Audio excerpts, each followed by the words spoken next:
Dios le bendiga. ¿Cómo están? Aleluya. Un saludo cordial para todos ustedes desde la ciudad de Lima, aquí en una de las oficinas de la misión Monte Moria, aquí en Perú. Gloria al nombre del Señor. Hoy trataremos con el tema el mal que está presente en el cristiano. Un tema muy, muy importante para todo aquel que quiere seguir el Evangelio con una doctrina correcta y quiere tener éxito. Alabado sea el nombre de Jesús, quiere tener la victoria sobre su carne. Bendito sea el nombre de Jesús. Antes tenemos algunos saludos. Queremos saludar a nuestra hermana Alma Contreras, que está con su familia en uno de los estados de Estados Unidos. También a la familia Cóndor, gloria al nombre del Señor. A los esposos Ernesto y Gloria de Canadá. Para ellos un caluroso y grande saludo para todos ellos. A la familia Vera Baidal, a la hermana Vázquez, a Dalila Franco, a Carmen, que están en la ciudad de Milagros, en el Ecuador.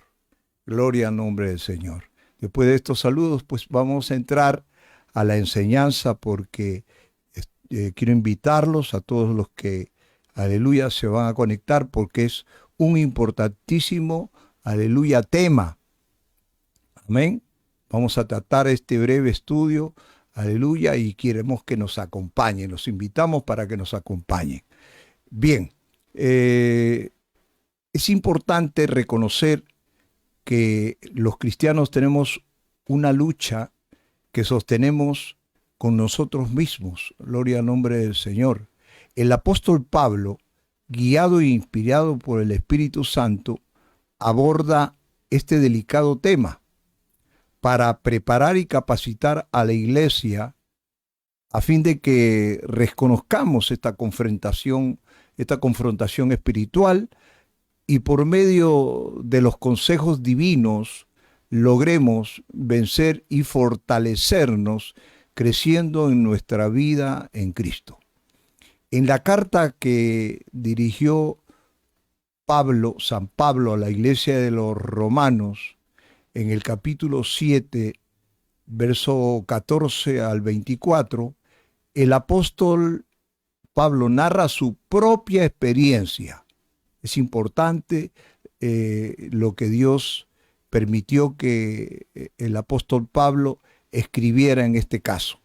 Él dice, porque no hago el bien que quiero, sino el mal que no quiero, eso hago.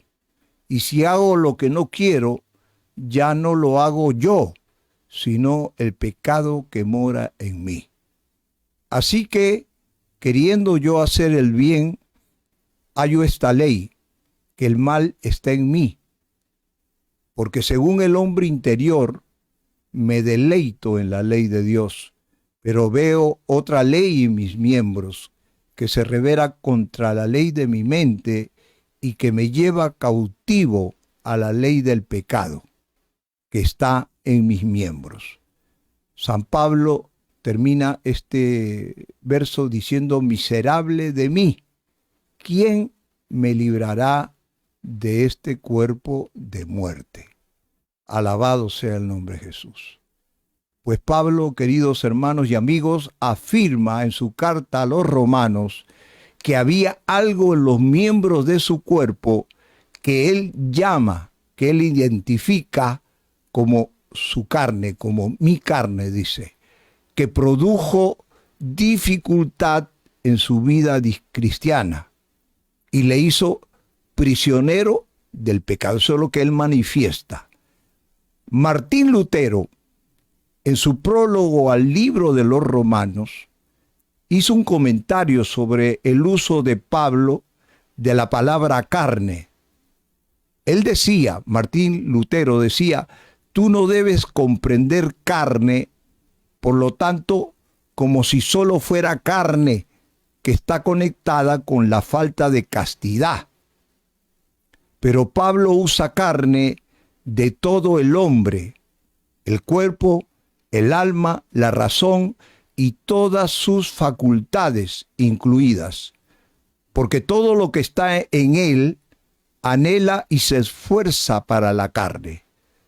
Estos comentarios que hizo Martín Lutero señalan que la carne equivale a afectos y deseos que van en contra de Dios, no solo en el área de la actividad sexual, sino en todos los ámbitos de la vida.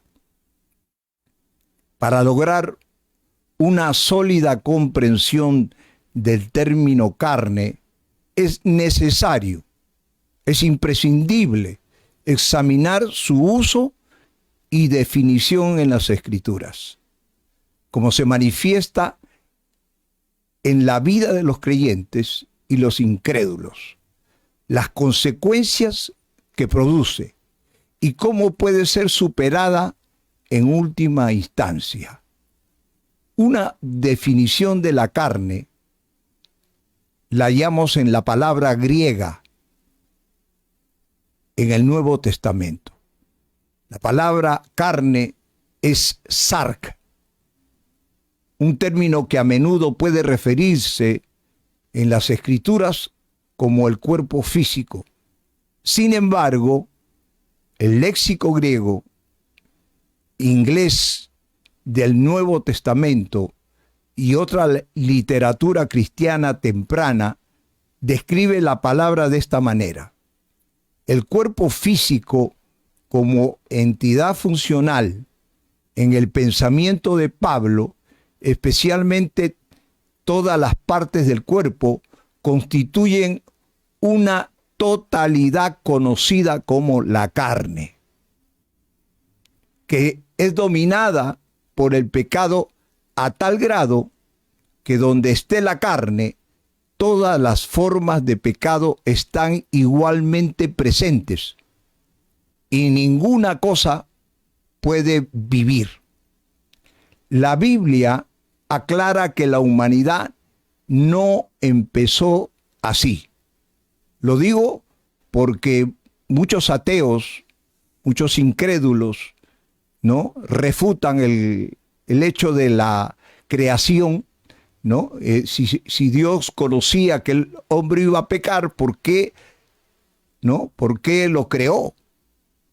Pero cuando leemos el libro de Génesis y lo leemos en una forma apropiada, ¿no?, con humillación, ¿no?, con confesión de nuestros pecados, alabado sea el nombre de Jesús, y con arrepentimiento se abre la mente, y el Espíritu Santo es el que corre el velo de la ignorancia, porque el libro de Génesis dice que la humanidad fue creada originalmente buena y perfecta.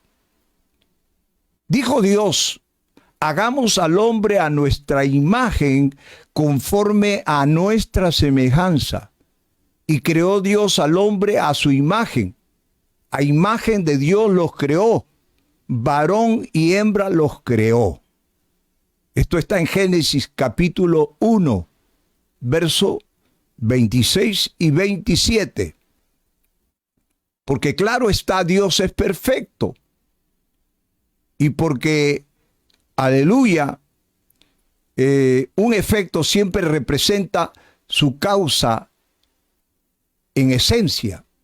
Es decir, un Dios totalmente bueno, un Dios totalmente perfecto, solo puede crear cosas buenas y perfectas, ¿no? Recordemos lo que dijo Jesús en Mateo capítulo 7, verso 18.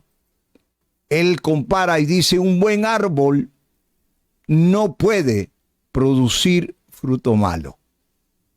Tanto Adán y Eva fueron creados bien y sin pecado. Pero cuando Adán y Eva pecaron, se corrompió su naturaleza. Y esa naturaleza fue pasada a su descendencia. Y vivió Adán 130 años y engendró a un hijo a su semejanza, conforme a su imagen, y llamó su nombre Set. Esto lo puede encontrar en Génesis capítulo 5, verso 3. El hecho de la naturaleza pecaminosa se enseña en muchos lugares en las Escrituras, tales como la declaración del rey David. David escribió el Salmo 51 y en el verso 5 dijo lo siguiente: He aquí en maldad he sido formado y en pecado me concibió mi madre. David no quiere decir que él era el producto de una aventura adúltera, sino que sus padres le transmitieron una naturaleza pecaminosa. En teología esto a veces se llama el punto de vista traduciano, del término latino significando una rama de la naturaleza humana. El punto de vista traduciano es que el alma de una persona es creada a través de sus padres, con el niño o la niña heredando su naturaleza pecaminosa en el proceso. La visión bíblica de la naturaleza humana difiere, es contraria a la filosofía griega, en que la Escritura dice que la naturaleza física y espiritual de la humanidad era originalmente buena. Por el contrario, los filósofos como Platón vieron un dualismo o una duplicidad en la humanidad. Tal pensamiento eventualmente produjo una teoría. Atención a esto, ¿no? El pensamiento, la filosofía de Platón trajo un pensamiento, produjo una teoría de que el cuerpo, el físico, era malo, pero el espíritu de una persona era bueno. Esta enseñanza influyó en grupos como los gnósticos, que creyeron que el mundo físico fue creado por error, por un semidios llamado el Demiurgo. Los gnósticos se opusieron, recuerde usted, se opusieron a la doctrina de la encarnación de Cristo. Ellos estaban completamente en desacuerdo con la doctrina de que Jesús había nacido, aleluya, y era Emmanuel, Dios con nosotros. ¿Por qué?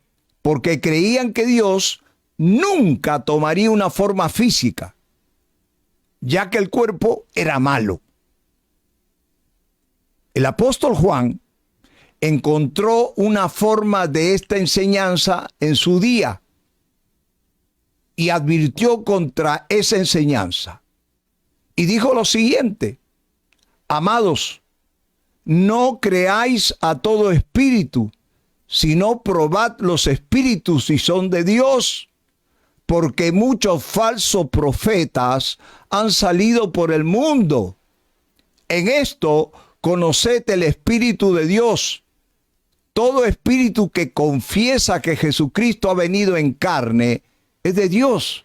Y todo espíritu que no confiesa que Jesucristo ha venido en carne no es de Dios.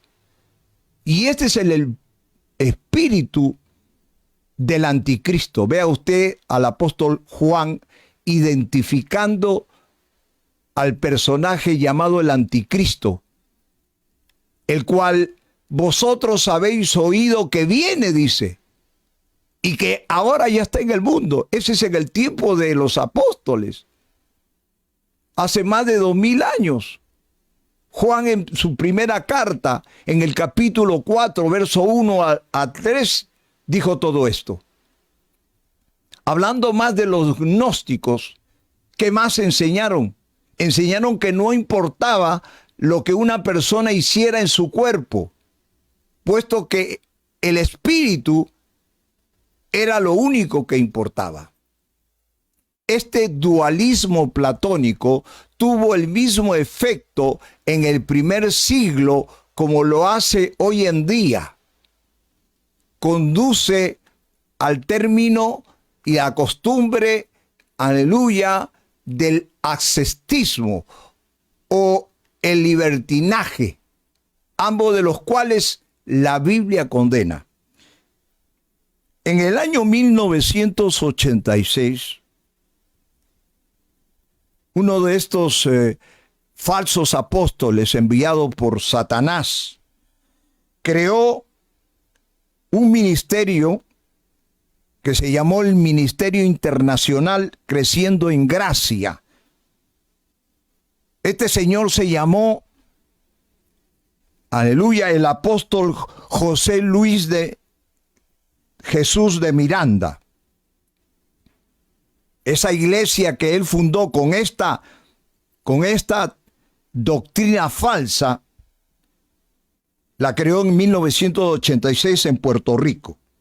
Luego pasó a Miami, a Estados Unidos, y inundó el mundo con su doctrina falsa. Él afirmaba ser Jesucristo, que él había resucitado y asimismo también él era anticristo. Y se hizo tatuar el número de la bestia, el 666. Él también se consideraba Jesús hombre y creó la doctrina o siguió la doctrina salvo siempre salvo.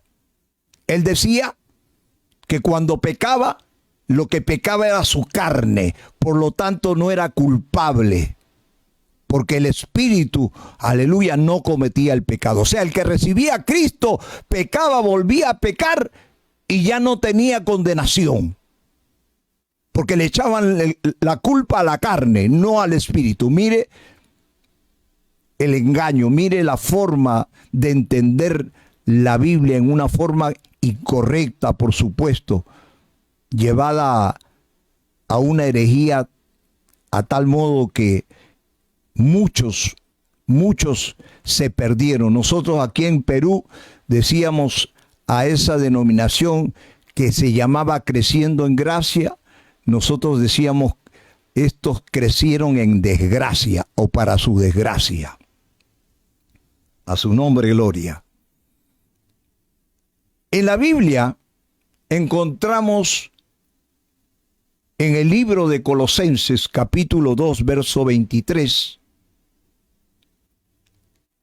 que condena este tipo de doctrina. Y dice lo siguiente: tales cosas a la verdad tienen cierta reputación de sabiduría en el culto voluntario y en humildad, en el duro trato del cuerpo, pero no tienen valor alguno contra los apetitos de la carne. Otro autor en la Biblia, en Judas, en el verso 4, dice: porque algunos hombres han entrado encubiertamente, los que desde, aleluya, antes habían sido destinados para esta condenación. Y los califica de hombres impíos, que convierten el libertinaje de la gracia de nuestro Dios y niegan a Dios, el único soberano, y a nuestro Señor Jesucristo. Así que, queridos amigos y hermanos, hay que ponerle atención a este tema. Así que, contrario al pensamiento griego, la Biblia dice que la naturaleza del hombre, tanto física como espiritual, eran buenas. Sin embargo, ambas fueron afectadas negativamente por el pecado. Y el resultado final del pecado es una naturaleza que a menudo se denomina la carne en las Escrituras. algo que se opone a Dios y busca gratificación pecaminosa. El pastor Marcos Bubeck, pastor por más de 40 años, doctor en teología bíblica, fundador en 1986 del Centro Internacional de Consejería Bíblica, autor de libros respecto al tema, define la carne de esta manera: la carne es una ley incorporada de fracaso, lo que hace imposible para el hombre natural agradar o servir a Dios. El pecador que no conoce a Cristo, que no se ha arrepentido, el hombre natural no puede agradar o servir a Dios. No tiene las facultades. Amén. Por más que tenga buena voluntad, no tiene las facultades. No podrá agradar o servir a Dios. Porque su carne, que es una fuerza interior compulsiva, es una fuerza interior compulsiva que fue heredada de la caída del hombre, que se expresa en rebelión general y especifica contra Dios y su justicia. O sea, se va contra Dios y su justicia. La carne nunca puede ser reformada.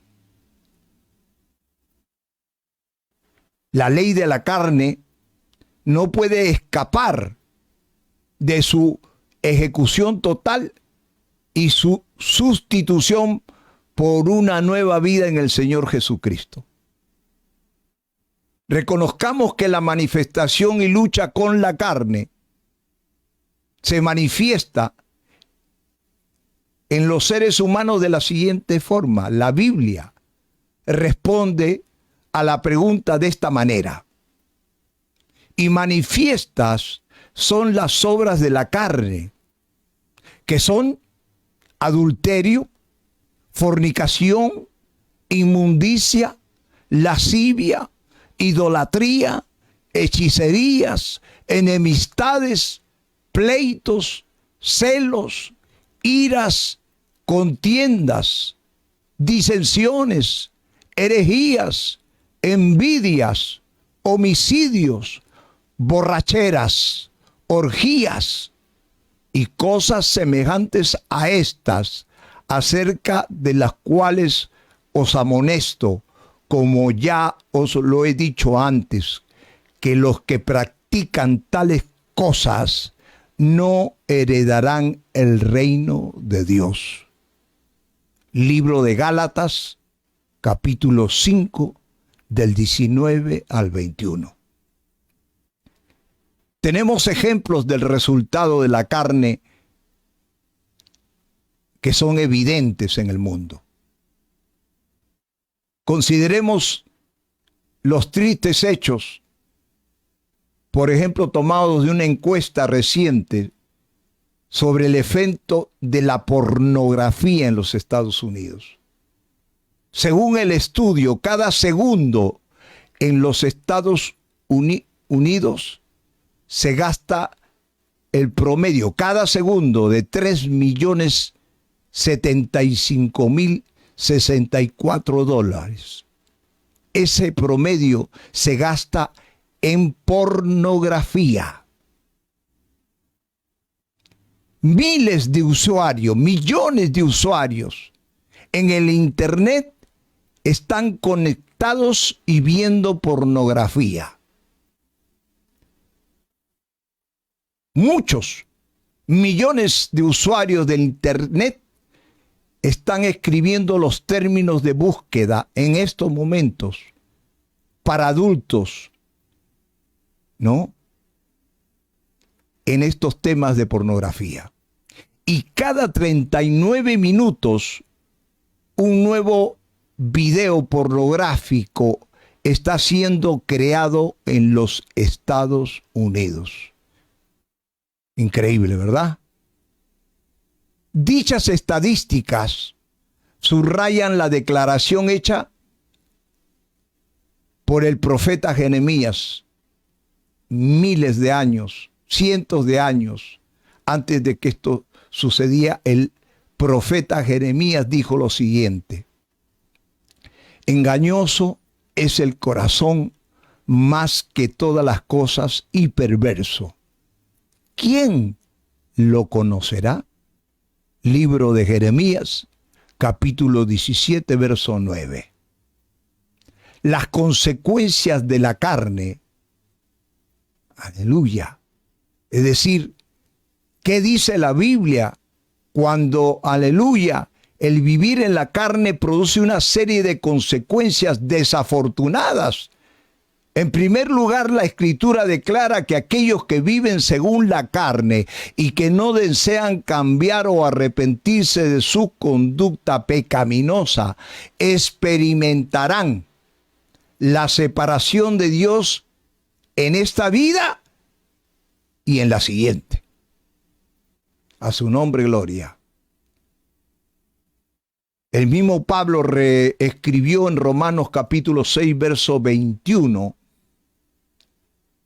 y dijo: pero ¿qué fruto teníais de aquellas cosas de las cuales ahora os avergonzáis? Porque el fin de ellas era muerte. Es decir, nos hace razonar cuando estuvimos en el pecado, revolcándonos en el pecado, en el fango, en la basura.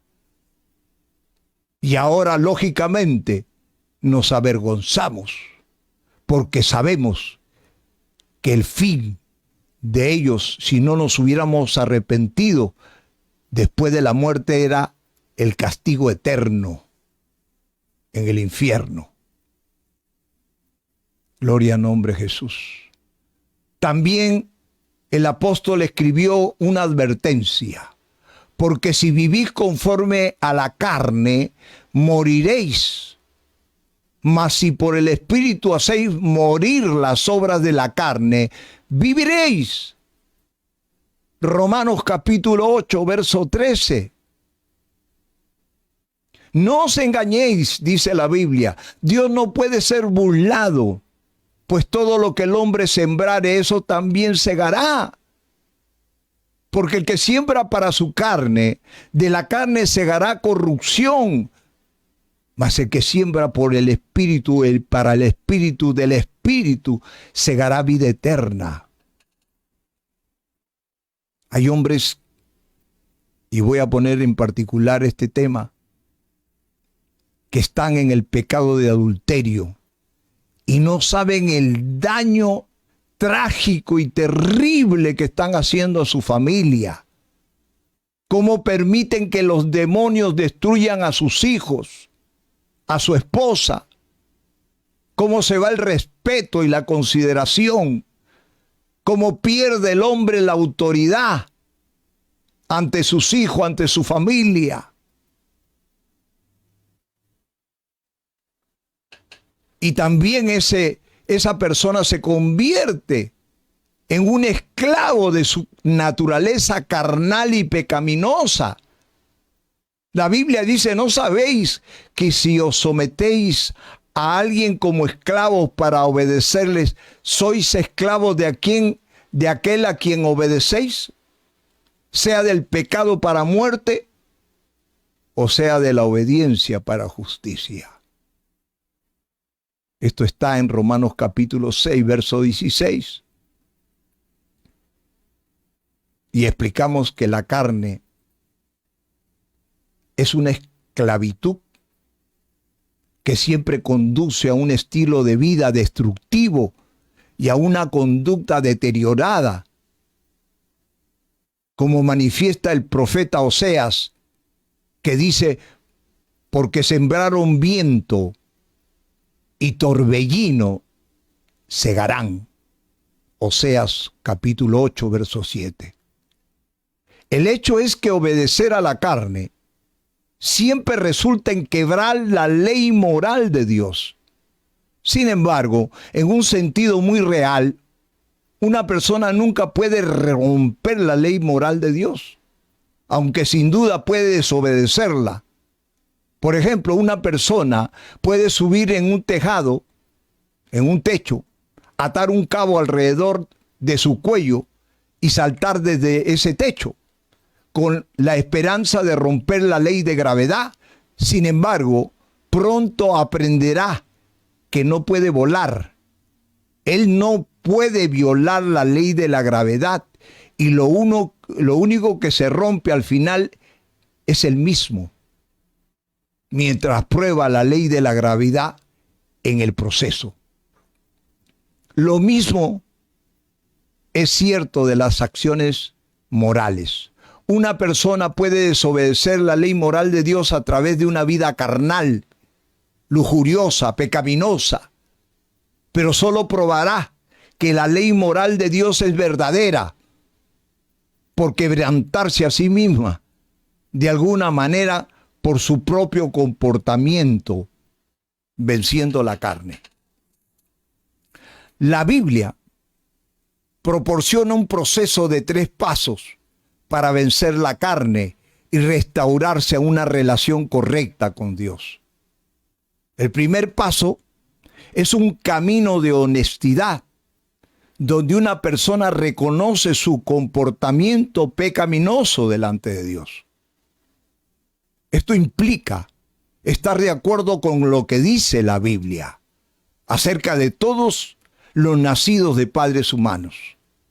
Las personas son pecadoras y entran al mundo en una relación rota con el Dios que les hizo. El Salmo 130, verso 3 dice: Jehová, si mirares a los pecados, ¿quién, oh Señor, podrá mantenerse?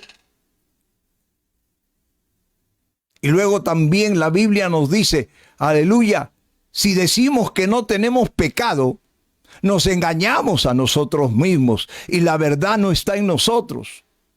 Si decimos que no hemos pecado, le hacemos a Dios mentiroso y su palabra no está en nosotros.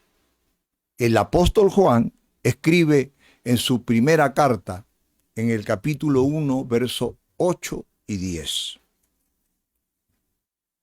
El siguiente paso es caminar en el Espíritu. Aquí hay que poner toda nuestra atención, porque hay como especie de un malentendido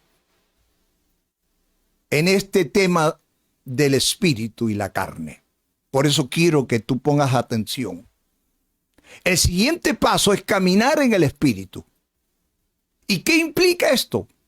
Implica clamar a Dios para la salvación y recibir su Espíritu Santo, que faculta a una persona a vivir correctamente delante de Dios y no ceder ni obedecer los deseos de la carne. Pero querido amigo y hermano, esta transformación y nueva vida se describen en varios lugares en las Escrituras.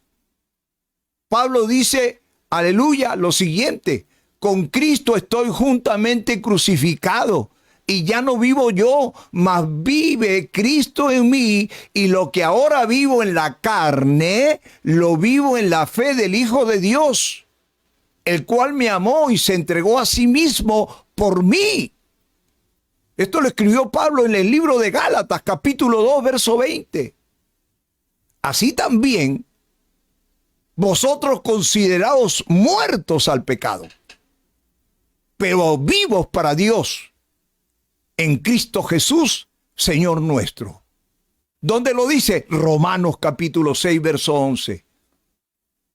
Y en el libro de Gálatas también dice lo siguiente en el capítulo 5, verso 16.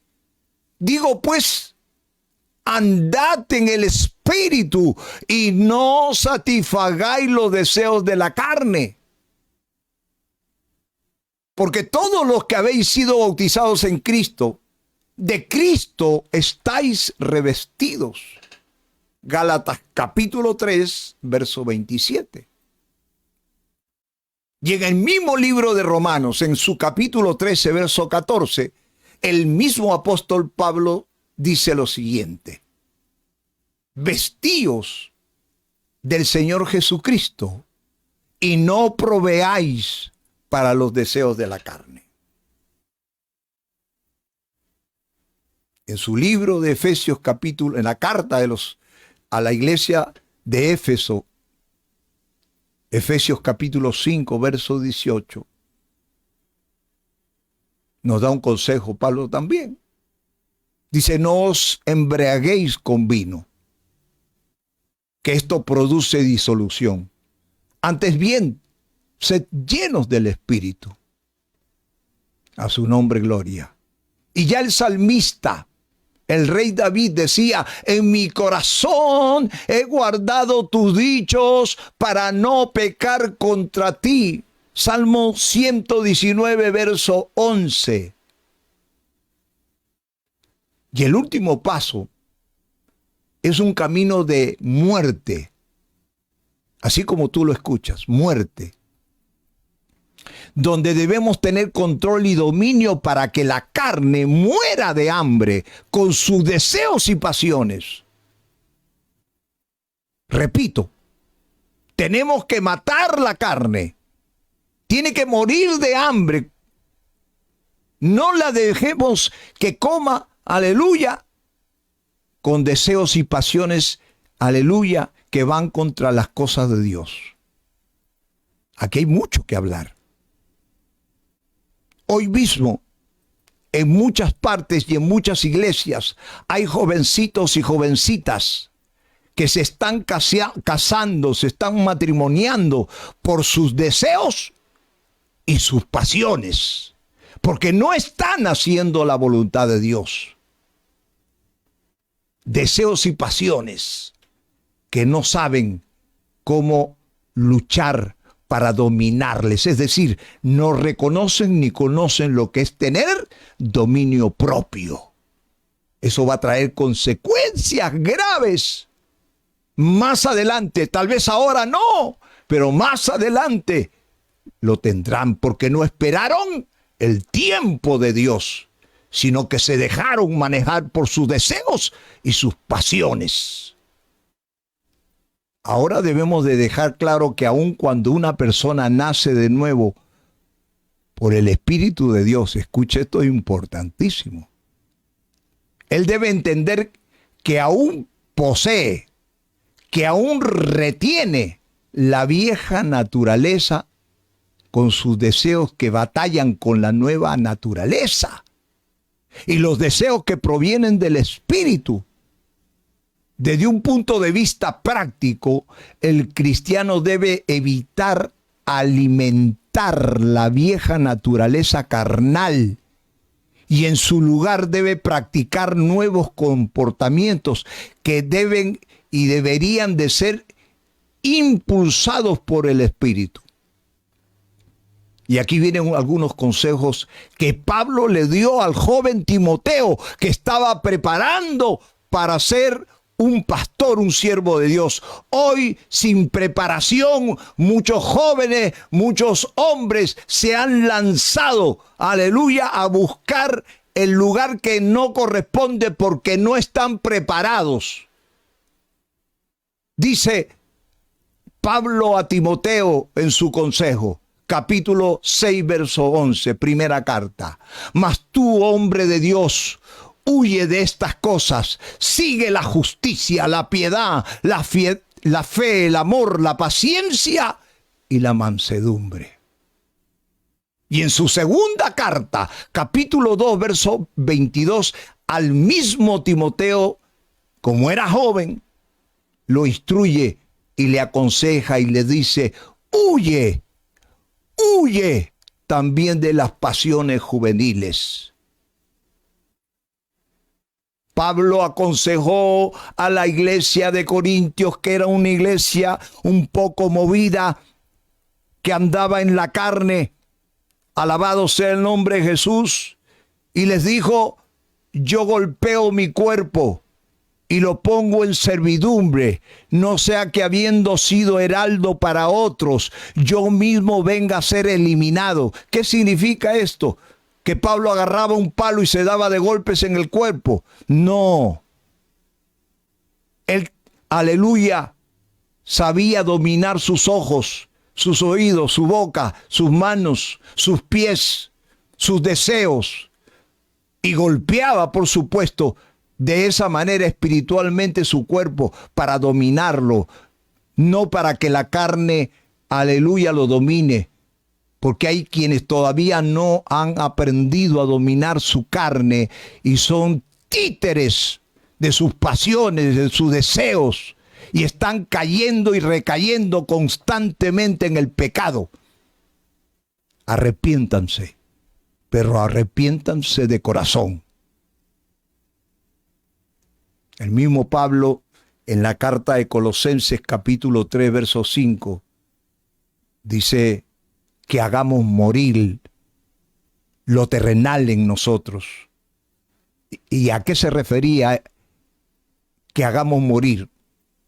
Fornicación, impureza, pasiones desordenadas, malos deseos y avaricia, que es idolatría. ¿Por qué? ¿Por qué tiene que funcionar de esta manera? Y lo explica. Porque todo esto tiene hechos explicables. Están en la Biblia. Y tú puedes leerlas. Están allí en el libro. Por eso te doy el libro y te doy los datos. Y te doy el capítulo y te doy los versos. Gálatas 5:24. Pablo le escribe a la iglesia y le dice: pero los que son de Cristo han crucificado la carne con sus pasiones y sus deseos. Y vuelve a escribirle a Romanos capítulo 6, verso 6. Sabiendo esto, que nuestro viejo hombre, nuestra vieja mujer, fue crucificado juntamente con él para que el cuerpo del pecado sea destruido, a fin de que no sirvamos más al pecado. Gloria al nombre de Cristo.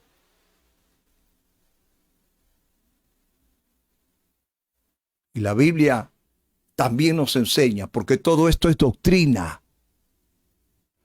En Efesios capítulo 4, verso 24. A su nombre gloria. A su nombre gloria. Para ti, iglesia, dice la Biblia: mas vosotros no habéis aprendido así a Cristo. Si en verdad le habéis oído y habéis sido por él enseñados conforme a la verdad que está en Jesús. Escuche, dice: en cuanto a la pasada manera de vivir, despojaos del viejo hombre, de la vieja mujer, que está viciado conforme a los deseos engañosos, y renovaos en el espíritu de vuestra mente, y vestidos del nuevo hombre, creado según Dios en la justicia, en la santidad de la verdad. Efesios 4, versos 20 y 24. Es increíble ver en estas herramientas digitales que hoy tenemos como, aleluya,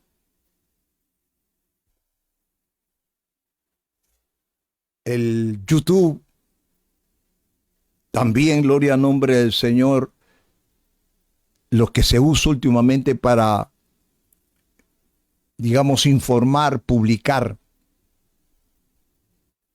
y cómo se mueve en el ambiente evangélico cristiano. Increíble de ver pastores usando de carnalidades. Increíble ver mujeres llamándose cristianas con un espíritu de Jezabel, moviéndose como serpientes, con ojos, aleluya, lujuriosos, y se llaman cristianas. Alabado sea el nombre de Jesús. Y muchos, sin conocer, hablan de hermano, le dicen hermana a esta mujer, sin hacerle ver su error, su falla. Y lo peor de todo, preguntarse quién es su pastor, quién es el hombre encargado de llevar estas enseñanzas que estamos mencionando, que están en la Biblia, que viven en la carne. Porque hay algo que tengo que referirme. Hay una expresión que se ha tomado como un logo para muchos cristianos. La carne es débil. Es utilizada por muchos cristianos. Pero ¿cómo lo utilizan? Como un pretexto para justificar el hecho de que ellos son débiles. Y por eso algunos no pueden y otros no quieren resistirse a las tentaciones que la vida les presenta. Porque ellos no entienden que esta falta de resistencia no está relacionada con la carne, que es nuestro cuerpo, sino con el tipo de espíritu que tenemos. Porque la carne ya le contagió al espíritu.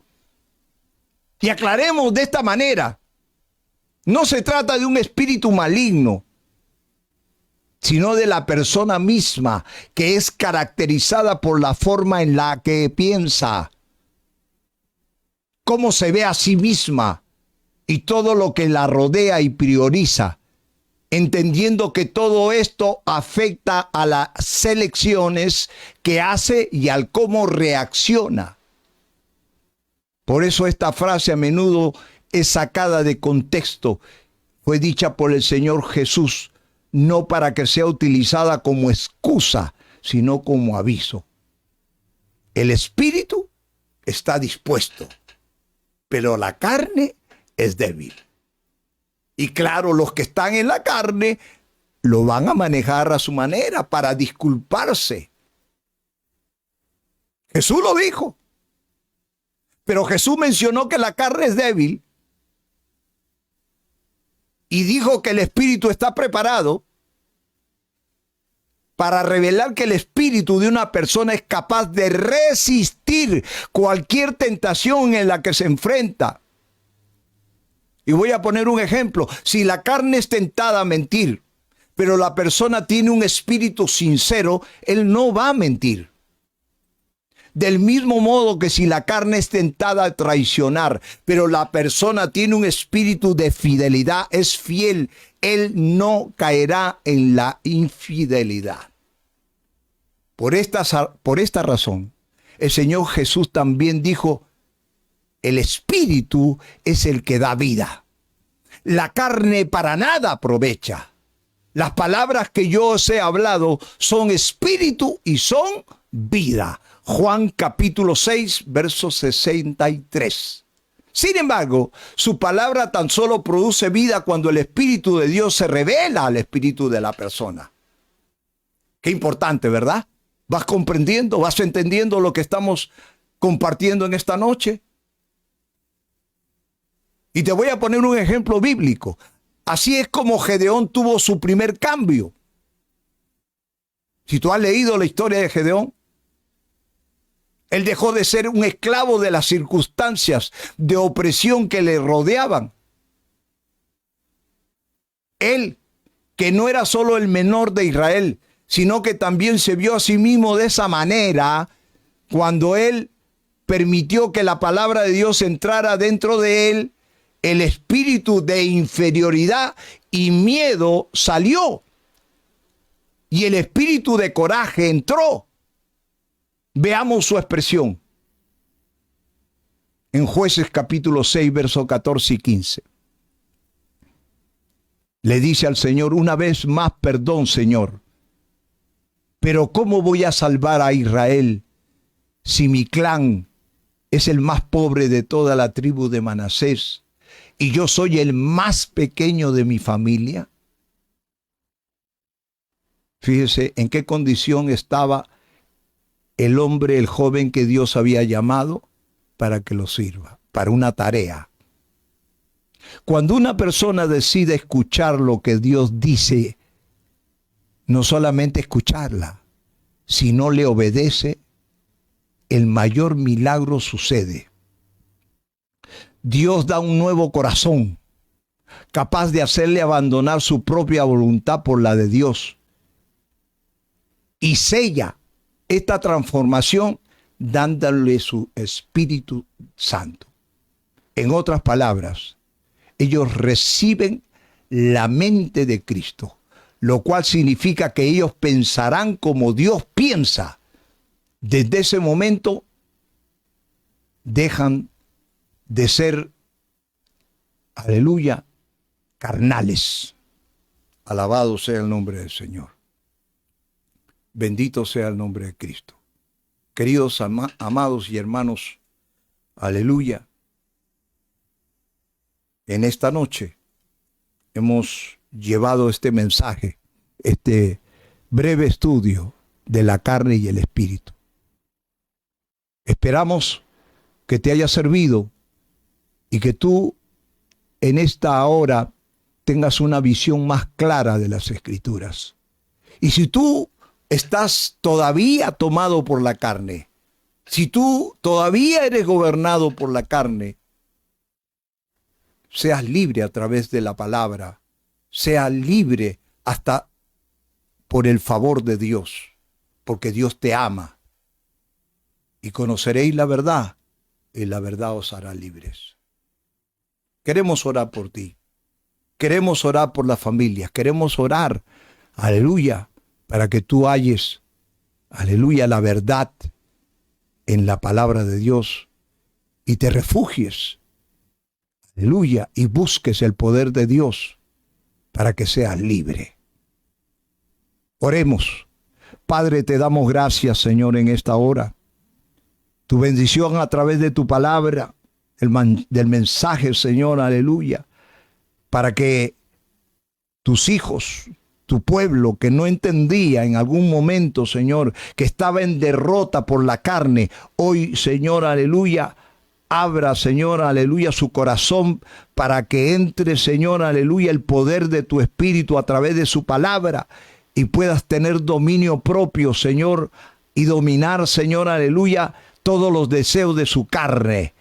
En esta hora, Señor, todos aquellos que se arrepienten, que buscan la libertad, que buscan el dominio propio, que buscan, Señor, aleluya, Dios mío, caminar, andar en el Espíritu y no satisfacer sus deseos, aleluya, de la carne y aleluya, el pecado. Te suplico en el nombre de Jesús que tú liberes esas almas. Liberes, Señor, aleluya. Gloria al nombre del Señor, esos cuerpos, esas mentes, esos corazones. En el nombre de Jesús, haz libre, Señor. Aleluya, dale libertad, Señor, dale dominio propio en el Espíritu para que desde hoy comiencen, Señor, una nueva vida, una nueva etapa de victoria sobre su carne. En el nombre de Jesús, te pedimos, Señor, aleluya, te suplicamos, aún por los que están enfermos y se han dejado dominar por la carne, Señor, aleluya, y no creen, no tienen fe, Señor, aleluya, a tu palabra, que tú eres el médico divino, que puedes sanar, que puedes, Señor, aleluya, libertar de cualquier enfermedad. Señor, a todos aquellos que están renovando su fe, que están pidiendo perdón, Señor, porque no tuvieron la fe, pero que en esta hora, en esta noche, Señor, aleluya, sienten, aleluya, en el nombre de Jesucristo, por el Espíritu Santo, Señor, sienten compartir contigo y se arrepienten y quieren ser llenos de tu Espíritu Santo, Señor, aleluya, para ser sanados también, Señor. En el nombre de Jesús te pido, te suplico, te ruego, Señor, que tú hagas la obra en cada uno de ellos, donde estén, Señor. Tú conoces y conoces, Señor, aleluya, el lugar para hacer el milagro en esta noche. En tus manos están, Señor. Y te damos gracias, Padre, por esta bendición que tú nos has dado. Gracias, Señor, en el nombre de Jesús. Querido hermano, querido amigo, si te ha sido de bendición este breve estudio que hemos lanzado en vivo, aleluya, te pido que tú compartas este tema. Comparte con tu familia, comparte, gloria a Dios, con otros hermanos. Aleluya.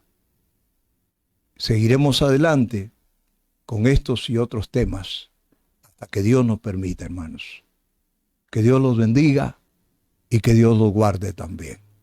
Amén y amén.